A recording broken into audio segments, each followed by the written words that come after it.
आइए समय में एक लंबा सफर तय करते हैं। चलते हैं भारतीय उपमहाद्वीप के उस दौर में जब यहाँ सभ्यता की पहली जड़ें पनप रही थीं। ये कहानी है शिकारियों से निर्माता बनने की, पहले गांव बसाने की और फिर शानदार शहर खड़े करने की। ये समझने की कोशिश है कि हम आज जहाँ हैं वहां तक पहुंचे कैसे। लेकिन सबसे पहले एक बड़ा सवाल, कोई ये कैसे जान सकता है कि हजारों या लाखों साल पहले क्या हुआ था? हमारे पास कोई टाइम मशीन तो है नहीं। तो फिर अतीत के ये सारे राज खुलते कैसे हैं? इसका जवाब छिपा है सुरागों में। हमारे पूर्वज अपने पीछे ढेर सारे सुराग छोड़ गए हैं और इतिहासकार यानी हिस्टोरियंस और पुरातत्वविद यानी आर्कियोलॉजिस्ट उन जासूसों की तरह हैं जो इन बिखरे हुए सुरागों को जोड़कर अतीत की पूरी कहानी हमारे सामने रखते हैं। तो ठीक है, चलिए इस जासूसी के काम को थोड़ा और समझते हैं। इससे पहले कि हम अतीत की गहराइयों में गोता लगाएं, पहले उन औजारों को देख लेते हैं जिनका इस्तेमाल ये जासूस यानी इतिहासकार और पुरातत्वविद करते हैं।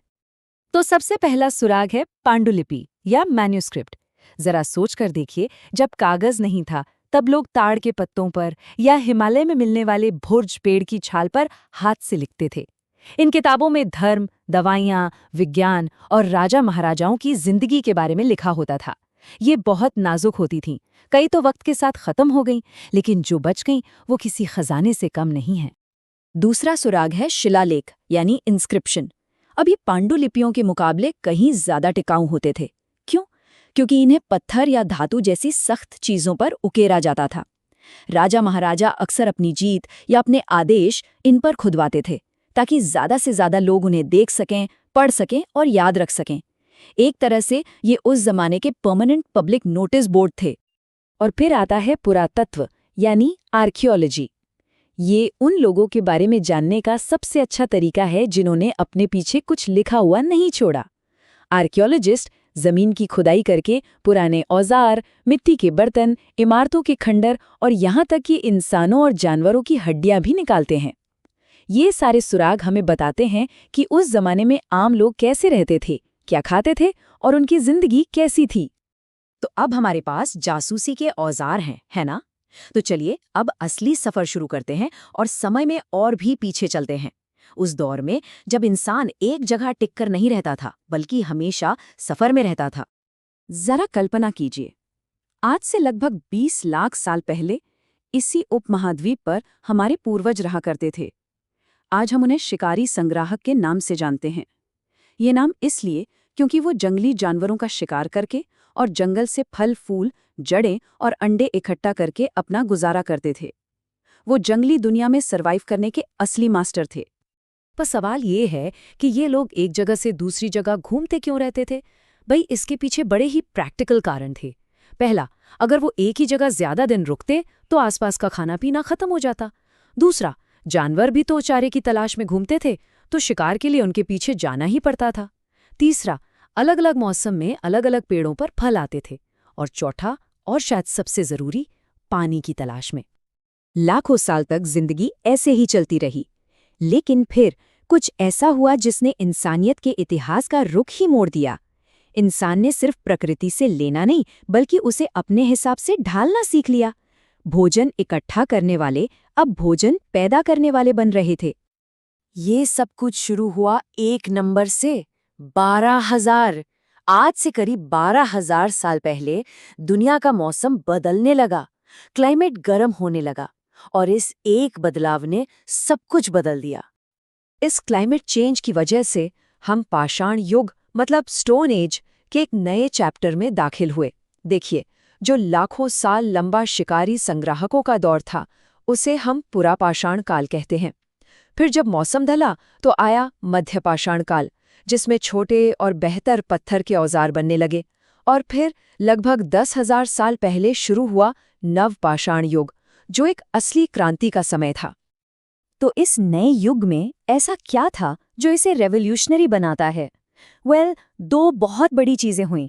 पहले लोगों ने ये देख देख कर सीख लिया कि बीज से पौधा कैसे उगता है और उन्होंने गेहूं और जौ जैसी फसलें खुद उगाना शुरू कर दिया।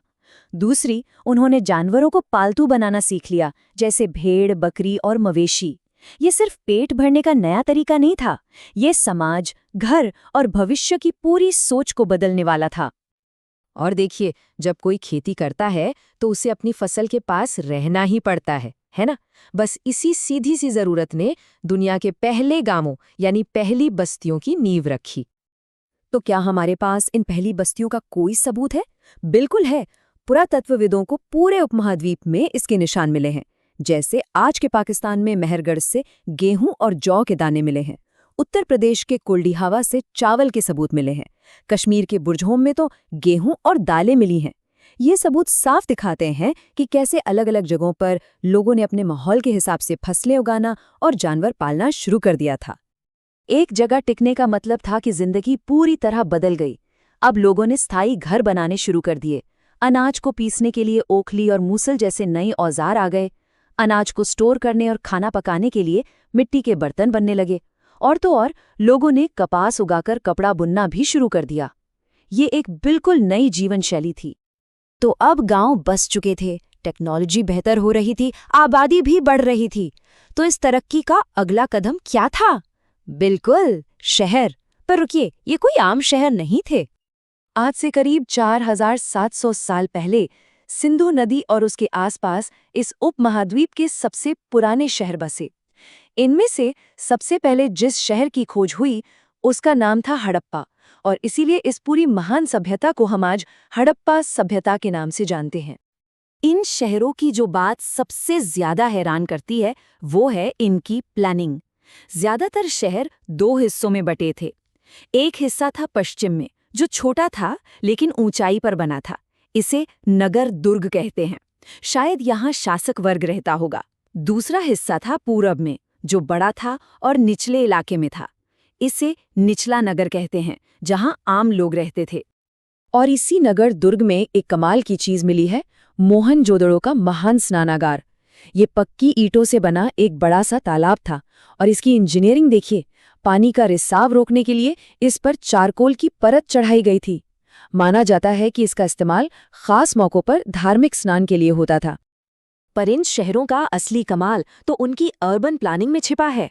घर, नालियां और सड़कें सब एक साथ प्लानिंग करके बनाए गए थे। नालियां एकदम सीधी थीं, ऊपर से ढकी हुई थीं और उनमें हल्की सी ढलान थी ताकि पानी आसानी से बह सके। हर घर की नाली सड़क की नाली से जुड़ती थी। सोचिए, एक ऐसा एडवांस्ड ड्रेनेज सिस्टम जो अपने समय से सदियों आगे था। तो कैसा था इन हलचल भरे शहरों में रोजमर्रा का जीवन? एक शब्द में कहें तो बहुत व्यवस्थित।